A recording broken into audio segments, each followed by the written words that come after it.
To log out of your account on Starz application or using the website.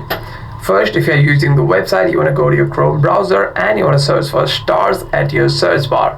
Tap on the first website that you see. After that, if you're logged into your account, you want to simply cross out this option first and tap on these three bars at the top right of your screen. Here you'll be able to see on log out option instead of login if you are already logged in onto your account. However, if you're using the application, there is a quick way that you can log out of your account.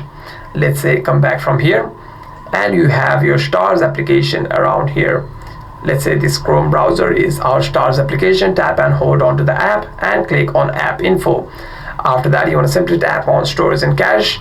And here you'll be able to see an option called clear storage. You want to simply tap on clear storage, and by doing so you have successfully removed all of the user data. And by doing so you have successfully logged out of your account as well. Hope this video was helpful. Do like and subscribe.